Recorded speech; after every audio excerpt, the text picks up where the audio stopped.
Sore teman-teman, perkenalkan nama saya Vina Perwitasari. Pada kesempatan kali ini, saya akan berdiskusi sama teman-teman soal sebuah masalah kesehatan yang sering banget nih kita jumpain di situasi klinik, terutama di negara-negara berkembang, termasuk di Indonesia. Nah, karena sebegitu seringnya, terkadang masalah ini kalau bentuknya ringan, sering sekali tidak dijadikan perhatian ataupun hanya dilewatkan saja oleh para klinisi. Ya, benar banget. Jadi pada hari ini kita akan bahas soal anemia. Jadi sebelum lebih lanjut, by definition kita harus tahu dulu nih arti anemia itu apa. Jadi secara definisi, anemia ini secara fungsional didefinisikan sebagai penurunan jumlah eritrosit. Sehingga eritrosit ini atau sel darah merah ini nggak bisa memenuhi fungsinya untuk mengedarkan oksigen dalam jumlah yang cukup ke jaringan perifer. Praktisnya, anemia ini bisa ditunjukkan oleh penurunan kadar hemoglobin, hematokrit, ataupun hitung eritrosit. Tapi yang paling sering itu atau paling lazim itu ya kadar hemoglobinnya ya. Kita bisa cek dari kadar hemoglobin. Jadi hemoglobin ini adalah suatu protein di dalam sel darah merah yang tugasnya itu berikatan dengan oksigen. Nah, kadar hemoglobin ini bervariasi.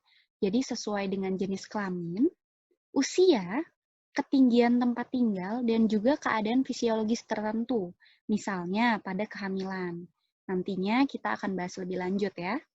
Nah, anemia ini bukanlah suatu penyakit yang berdiri sendiri, melainkan dia ini adalah sebuah gejala dari suatu penyakit yang mendasari. Jadi kalau kita nantinya ketemu pasien anemia, nggak bisa nih kita tegakkan hanya anemianya aja, tapi kita harus cari underlying disease-nya. Oke, jadi sebelum kita membahas lebih lanjut soal anemia, aku mau cerita sedikit nih soal hemopoiesis atau sebuah proses pembuatan darah. Jadi, menurut teori, sel-sel darah itu berasal dari satu sel induk pluripoten. Sel ini jumlahnya sedikit, tapi dia itu punya kemampuan yang besar untuk berproliferasi berkali-kali sesuai dengan kebutuhan. Gitu ya. Nah, sel induk pluripoten ini bisa berdiferensiasi lagi nih. Jadi committed progenitor hemopoietic cells. Nah, itu ada dua, ada common myeloid, ada juga common lymphoid progenitor. Di mana lymphoid ini bisa kita lihat bisa jadi NK cells, bisa juga jadi limfosit T dan juga limfosit B. Sementara myeloid progenitor nantinya lebih lanjut kita akan bahas soal eritrosit ya. Oke, next ya. Sekarang kita masuk ke alurnya eritrosit atau RBC, red blood cells. Jadi RBC ini dibuat di sumsum tulang dengan nama prosesnya adalah eritropoiesis, gitu ya. Jadi eritropoiesis ini dimulai dari saat myeloid progenitor cells ini berubah melalui beberapa fase nih bisa kita lihat sampai ke retikulosit yang jadi ini prosesnya di bone marrow ya di sumsum tulang gitu. Dia itu dibantu oleh suatu hormon yang bernama eritropoietin atau EPO. EPO ini diproduksi di ginjal oleh sel yang bisa mendeteksi adanya kecukupan jaringan akan oksigen. Jadi misalnya nih tiba-tiba ada jaringan yang butuh oksigen lebih banyak, nantinya dia akan mengirim sinyal sehingga nantinya produksi eritropoietin atau EPO ini bisa meningkat yang dia itu bisa membuat proses eritropoiesis juga meningkat gitu ya. Selain hormon EPO, ada juga hormon-hormon yang juga berperan penting dalam proses pembuatan sel darah merah, yaitu contohnya ada hormon tiroid dan juga hormon androgen. Selain hormon-hormon tersebut, ada juga zat-zat yang juga berguna nih. Contohnya zat besi dan juga B12 dan juga asam folat gitu ya. B12 dan asam folat untuk DNA sintesisnya nih di sini di fase ini. Oke, jadi setelah nanti terbentuk retikulosit nih bakal jalan-jalan nih ke pembuluh darah yang perifer. Lalu dia akan bermaturasi jadi RBC atau eritrosit yang matur. Nah, umur eritrosit ini 120 hari, teman-teman. Jadi setelah 120 hari, eritrosit ini akan dihancurkan oleh RES atau reticuloendothelial system. Itu adanya di limpa ataupun di hepar. Setelah dihancurkan, dia akan menjadi bilirubin. Gitu. Oke, sekarang next ya. Dari tadi kan kita udah bahas nih, anemia itu tadi bisa ditunjukkan dengan penurunan kadar hemoglobin gitu ya. Nah, emang kadar normalnya itu berapa sih?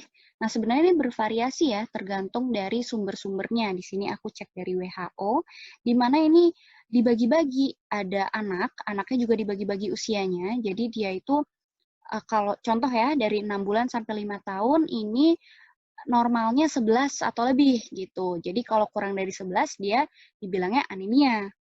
Kalau misalnya perempuan yang tidak hamil, dia itu normalnya 12. Sedangkan laki-laki dia normalnya 13. Gitu ya. Terus kalau wanita hamil nih dibagi-bagi nih menurut CDC, menurut trimester. Jadi dibagi 3. Jadi trimester pertama itu anemia kalau dibilang kurang dari 11. Kalau trimester kedua itu kurang dari 10,5 Hb-nya, sementara trimester ketiga kurang dari 11. Gitu. Kurang dari itu dibilang anemia. Nah, ada juga nih namanya anemia gravis atau severe anemia, di mana ini anemianya udah berat nih. Nantinya dia akan menimbulkan manifestasi yang juga lebih berat kepada pasien. Nah, sebenarnya gejala-gejala anemia tuh apa aja sih gitu ya. Gejala umum anemia nih kita sering dengar ada namanya 5L. Lemah, letih, lunglai, lesu, lelah gitu ya. Nah, kenapa sih bisa pasien yang anemia bisa 5L? Itu karena tadi, karena hemoglobin turun, jadi yang berikatan dengan oksigen kan juga turun. Jadi jaringan-jaringan yang butuh oksigen itu jadi nggak tercukupi gitu. Jadi kebutuhan oksigennya kurang tercukupi sehingga menimbulkan manifestasi seperti ini. Selain 5L tadi, ada juga telinga berdenging, pucat, penurunan konsentrasi, dan lain-lain. Ini untuk lebih lengkapnya ya, ada sign and symptoms dari anemia, di mana di sini ada yang dicetak warna merah. Nah, biasanya ini manifestasi klinis kalau anemianya nih udah berat atau udah anemia grafis. Nih, bisa pingsan, bisa juga sampai nyeri dada gitu ya. Selain itu, gejala lainnya nih bisa shortness of breath atau dia itu deep snoo gitu ya. Bisa juga kalau dari pemeriksaan fisik bisa takikardi atau rapid heart rate karena anemia ini meningkatkan workload dari jantung gitu. Selain itu ini ada sklera ikterik, ada juga spleen enlargement. Nah, ini tergantung. Jadi ada ini manifestasi yang khas untuk anemia tertentu. Nantinya akan kita bahas. Gitu. Oke, next. Untuk klasifikasi dari anemia sendiri, ini aku buat berdasarkan morfologinya. Kita bisa cek dari indeks eritrosit atau hapusan darah tepinya. Ada komponen yang penting banget nih di sini, namanya MCV atau mean corpuscular volume. Ini kita bisa lihat, ini tuh menandakan volume dari hemoglobinnya gitu. Normalnya itu 80 sampai 100, kalau di sini 80 sampai 95, mirip lah ya. Nah, dibilang micrositic kalau MCV-nya ini kurang dari 80. Sedangkan dibilang makrositik kalau volumenya itu atau MCV-nya itu lebih dari 100 atau di sini lebih dari 95. Hypokromik di sini bisa dilihat dari MCHC-nya atau mean corpuscular hemoglobin concentration gitu ya. Nah, dari misalnya nih kita udah cek indeks eritrositnya, kita mengkelompokkan ini, membagi-bagi jadi 3. Nah, ini juga ada nih diferensial diagnosis atau diagnosis banding dari masing-masingnya. Jadi ketika kita sudah menemukan, wah orang ini anemia mihi atau mikrositik hypokromik, kita harus cek lagi nih, karena diagnosis bandingnya masih banyak. Ada anemia defisiensi besi, karena penyakit kronik, talasem, ataupun sideroblastik gitu. Begitu juga yang normositik normokromik, bisa hemolitik, bisa after acute blood loss, bisa juga karena bone marrow failure gitu. Makrositik juga dibagi 2, bisa megaloblastik, bisa juga non-megaloblastik gitu. Yang kalau megaloblastik itu bisa dikarenakan defisiensi vitamin B12 dan juga asam folat, sementara non-megaloblastik ini biasanya karena alcohol abuse. Ini kita bisa lihat dari gambaran darahnya ya, beda ya. Ini normalnya kayak gini, kalau makrositik tuh jadi kayak gini, gitu ya. Sementara kalau makrositik tuh jadi yang kayak gini. Oke, next. Kita mulai dari anemia mikrositik hipokromik ya. Ketika kita udah curiga, ketika kita cek indeks eritrosit ternyata MCV kurang dari 80, kita langsung cek 3 hal. Yang pertama adalah serum iron atau besi serum. Yang kedua adalah TIBC atau total iron binding capacity dan juga ferritin atau cadangan besinya gitu. Jadi ketika kita lihat nanti besi serum, dia turun, kita lihat lagi nih, kita lihat TIBC sama ferritinnya.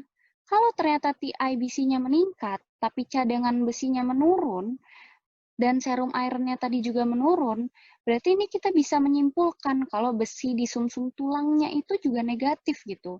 Sehingga kita bisa mengerucutkan dia ini menderita anemia defisiensi besi. Begitu juga kalau nanti kita menemukan besi serumnya itu menurun, TIBC-nya menurun, tapi cadangan besinya normal atau dia malah meningkat. Berarti kita bisa mengerucutkan dia itu anemia akibat penyakit kronik.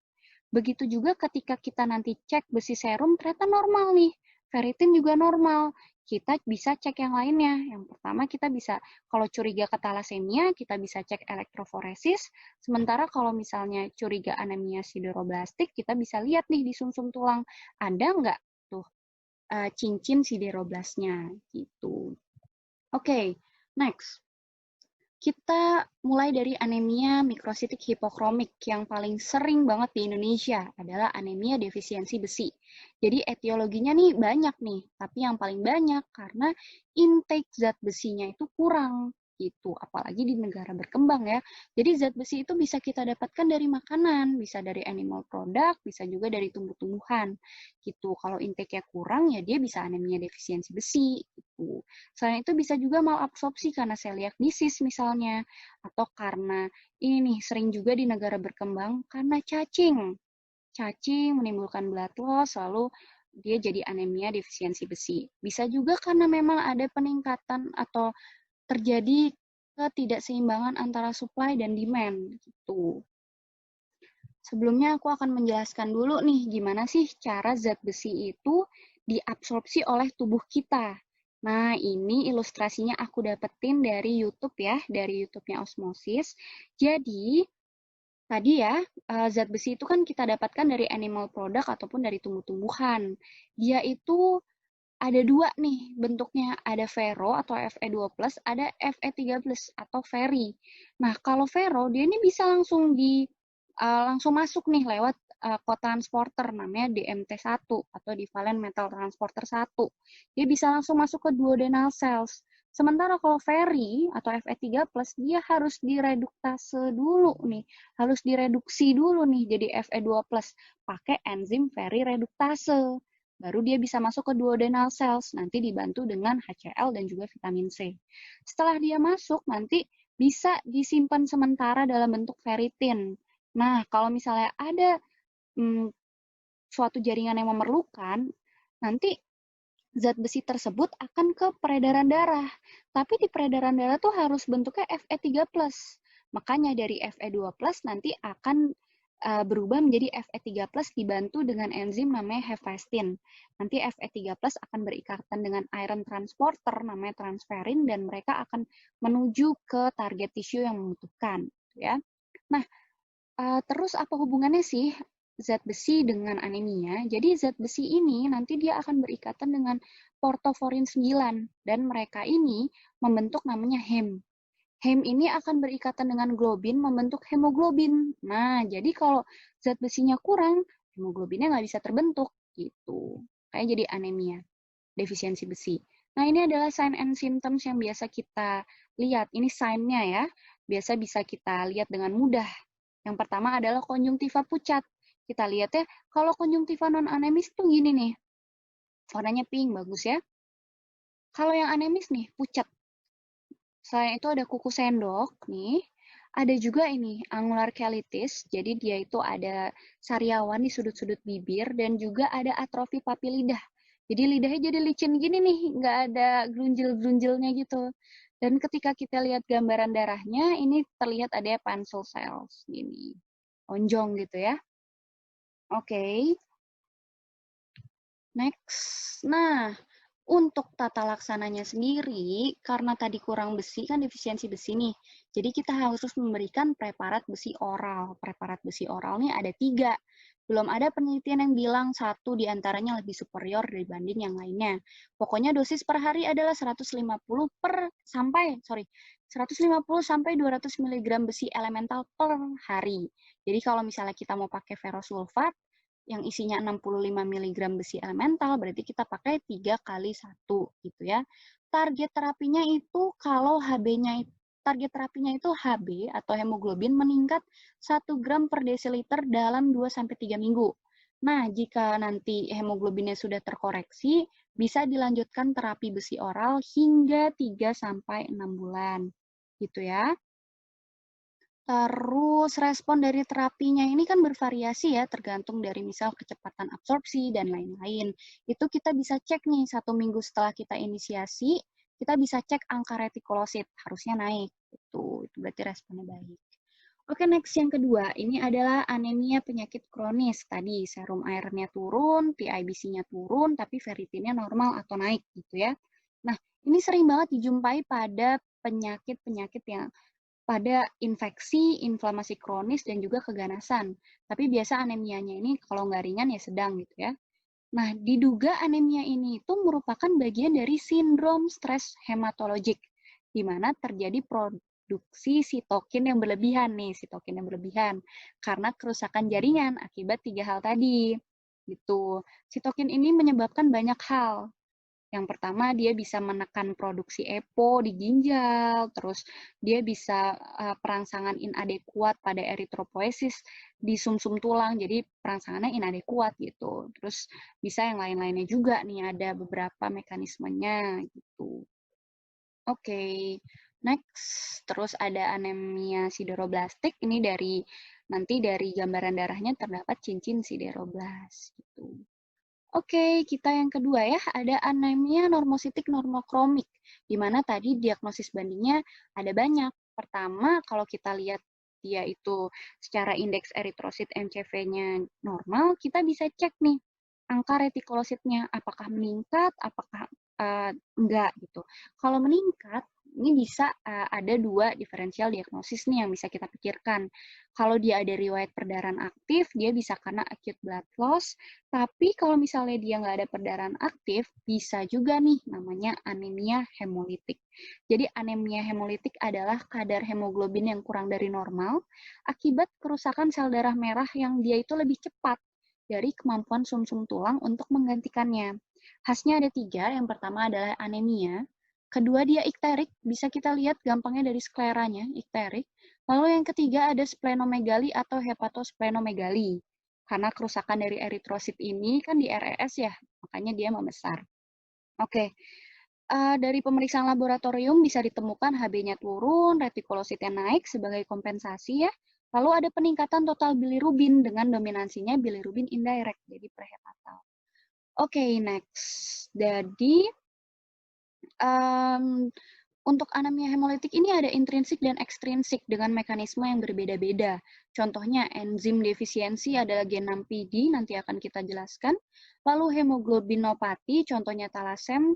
Ekstrinsik ini paling sering karena malaria ya. Next. Oke, kita akan bahas dulu tentang anemia defisiensi enzim G6PD. Jadi dia ini X-linked resesif ya, jadi biasa ada di laki-laki. G6PD enzim ini berfungsi untuk melindungi eritrosit dari stres oksidatif. Jadi kalau dia defisiensi atau dia berkurang, eritrosit ini jadi rentan akan stres oksidatif. Nah, nantinya akan menyebabkan hemolisis. Nah, apa aja sih pencetusnya? Yang pertama nih ada flavabins atau sejenis buncis-buncisan ya. Terus ada juga obat-obatan yang oxidative drugs gitu. Contoh Primaquine, terus aspirin dan lain-lain gitu ya. Biasanya ini sembuh sendiri, tapi kita ini berarti preventifnya harus menjauhi obat-obatan yang mengandung oksidan tadi gitu. Dari gambaran darahnya gimana?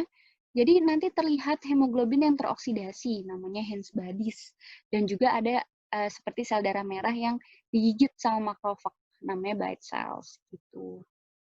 Oke, Yang kedua kita bahas tentang talasemia. Talasemia ini sebenarnya anemia mikrositik hipokromik, tapi karena dia hemoglobinopati, jadi aku bahas di sini.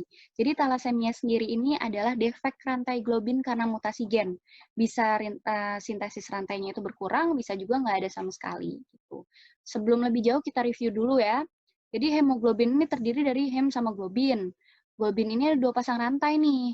Nah, beberapa jenis HB yang sering dijumpai kalau pada orang dewasa itu yang paling banyak adalah HbA. Itu sekitar 96%, terdiri dari 2 pasang rantai globin alfa dan juga beta.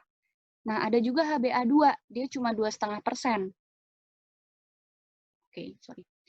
Terdiri dari 2 pasang rantai globin alfa dan delta. Nah, pada fetus paling banyak tuh HbF, terdiri dari 2 pasang rantai globin alfa dan juga gamma. Nantinya setelah bayi lahir konsentrasinya akan menurun drastis. Nah, biasanya defek rantai globinnya itu kalau nggak alfa ya beta gitu. Kalau yang lain biasa udah letal dari awal gestasi. Thalassemia ini dibagi 2, ada alfa ada beta gitu ya. Kalau alfa berarti defisiensi alfa, kalau beta berarti beta. Nah, apa sih yang terjadi kalau misalnya salah satu rantai nggak bisa diproduksi akibat mutasi gen? Yang pertama nih, produksi hemoglobin yang imatur bisa lebih banyak. Yang kedua, eritropoiesis berlebihan. Jadi nanti dari PF, dari pemeriksaan fisik, kita bisa lihat ada pembesaran dari limfa. Dan juga ada hiperplasia tulang. Terus yang ketiga, ada kemampuan HB untuk mengikat O2 juga kurang. Jadinya dia anemia gitu. Terus, tadi kan ada thalassemia alfa, ada beta ya. Nah, kalau thalassemia alfa ini bayangin aja kalau rantai alfanya nggak ada. Jadi kan diganti dengan yang lain ya. Contoh misalnya gamma gitu. Sehingga ada yang namanya HB Bart's disease, di mana isinya tuh cuma 4 rantai gamma. Ini nih menyebabkan hidrofetalis dan juga IUFD, intrauterine fetal death. Ada juga HBH, ini isinya 4 rantai beta doang. Jadi, biasanya manifestasi klinisnya itu anemia hemolitik yang kronis. Tapi ada juga thalassemia alfa yang minor. Nah, dia tuh asimptomatik, biasanya cuma anemia ringan lah. Terus kalau thalassemia beta, itu kan berarti yang berkurang sintetis rantai beta, malah bisa sampai nggak ada. Nah, kalau misalnya kita curiga ada thalassemia beta gitu, kita bisa lihat pakai gold standardnya nih, namanya HB elektroforesis gitu. Jadi nanti hasilnya akan ada peningkatan HbF dan juga HbA2 gitu. Terus kalau thalassemia beta sendiri kalau mayor dia ini manifestasi klinisnya berat nih, dia biasa anemia berat. Dia biasanya muncul gejala setelah 6 bulan dan bisa dilihat ada splenomegali gitu. Sementara kalau minor biasanya asimptomatik terdeteksi saat screening gitu. Oke, dari pemeriksaan radiologis ini bisa kita lihat ada hair on end. Ini juga khas ya. Sedangkan dari inspeksi nih kita bisa lihat wajahnya tuh khas. Jadi dahinya menonjol, tulang pipinya juga menonjol, dagu atasnya juga menonjol, pertumbuhan fisik dan perkembangannya juga terhambat. Ini adalah muka khas talasem gitu ya. Nah, sign and symptoms-nya sendiri, ini kita kalau curiga talasem, kalau kita lihat nih, ada tanda hemolisis pada usia dini, ada anemia MIHI, ada deformitas tulang, terus terdapat target cells dan teardrop cells, dan riwayat keluarganya positif, karena dia itu diturunkan. Nah, seperti ini. Gitu ya. Nah, treatmentnya apa? Untuk thalassemia beta mayor, ini harus transfusi. Terus transfusi. Nah, komplikasinya apa sih? Kalau komplikasi dari transfusi yang terus-menerus, itu bisa iron overload atau kelebihan zat besi, sehingga nantinya akan menyebabkan namanya kerusakan jaringan. Karena itu, kita juga harus memberi agen kelasi besi.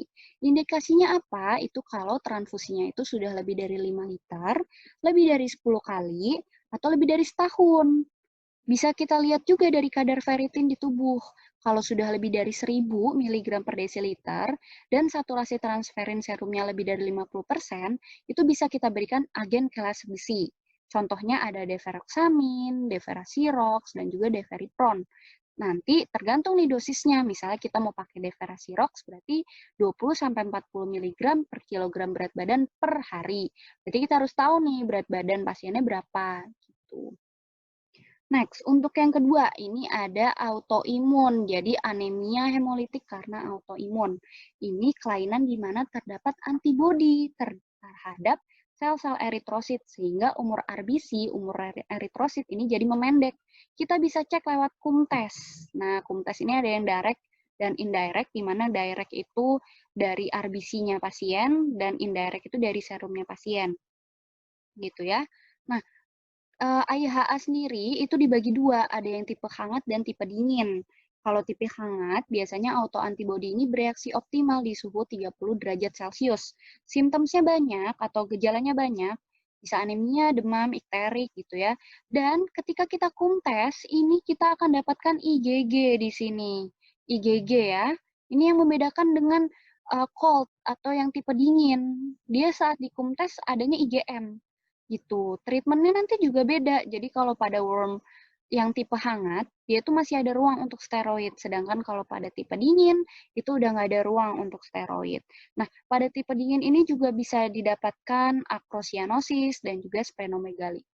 Oke, next. Ada juga anemia aplastik, di mana anemia aplastik ini karena kegagalan sumsum tulang untuk memproduksi sel darah yang dengan cukup gitu. Jadi, nah, dari lab kita bisa lihat nanti pasiennya itu anemia, trombositopenia, dan leukopenia. Jadi HB-nya turun, angka trombosit turun, dan juga angka leukositnya turun. Dari gejala klinisnya kita bisa lihat kalau anemia dia 5L, biasanya kan lemah, letih, lesu gitu. Trombositopeni dia gampang memar, suka ada perdarahan di mukosa. Kalau leukopeni dia gampang demam, rentan terkena infeksi, seperti itu ya. Nah, etiologi dari anemia aplastik ini banyak banget. Contohnya bisa karena chemicals, bisa ada karena benzen, sorry. Bisa juga karena obat-obatan, contohnya kloramfenikol, dan juga antiepilepsi seperti karbamazepin gitu ya. Nah, dari sumsum tulangnya kita bisa lihat ada hiposelularitas tulang kayak gini. Jadi kebanyakan diisi oleh sel lemak.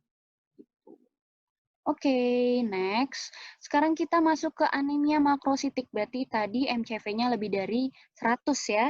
Itu dibagi dua. Ada anemia megaloblastik, ada juga yang non-megaloblastik. Di mana kalau megaloblastik ini merupakan kelainan yang disebabkan oleh gangguan sintesis DNA.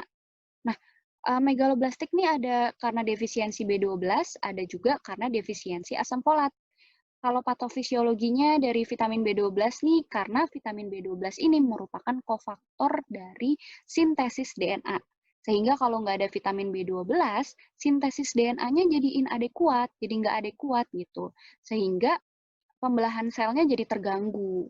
Nantinya akan menyebabkan RBC-nya itu atau eritrositnya itu besar, tapi sebenarnya dia masih imatur gitu loh. Dan lagi dari gambaran darahnya itu kita bisa lihat ada hypersegmented neutrophil gitu. Dan juga kalau misalnya nih ada defisiensi vitamin B12 dan asam folat, itu tadi menyebabkan ketidaksempurnaan sintesis DNA pada tiap sel gitu, di mana pembelahan kromosom tadi sedang terjadi dan juga sitoplasma tapi tetap berkembang gitu. Nah, di sini kalau defisiensi vitamin B12 ini bisa menimbulkan gangguan neurologis yang karena disebabkan oleh demyelinisasi. Kemudian diikuti oleh nantinya ada degenerasi aksonal, akhirnya akan kematian neuron. Biasanya keluhan dan gejala yang neurologisnya itu bisa mati rasa, bisa kesemutan gitu. Nah, ini ada patofisiologi dari defisiensi asam folat. Ini saya ambil dari The Calgary Guide ya. Tadi seperti yang sudah dijelaskan, dia itu akan memperlama dari DNA sintesis. Jadi nantinya eritrositnya nggak matur gitu. Oke, ini clinical features-nya. Jadi sign and symptoms-nya bisa kita lihat yang paling banyak ada malaise, jelas ya. Terus ada breathlessness, dyspnea gitu. Terus ada kesemutan dan lain-lain ya, bisa sampai depresi, bisa halusinasi gitu.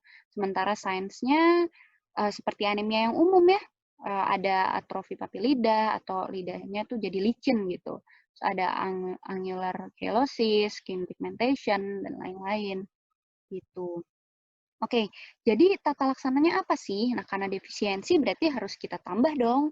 Kalau defisiensi asam folat, itu kita bisa berikan asam folat 1-5 mg per hari selama 1-4 bulan. Ini 1 mg per hari cukup lah ya.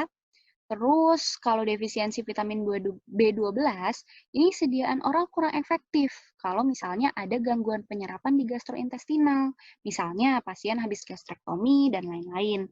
Jadi kita bisa berikan vitamin B12 parenteral 1 mg per hari selama 1 minggu, dilanjut dengan 1 mg per minggu selama 1 bulan, lalu 1 mg per bulan. Gitu. Terima kasih.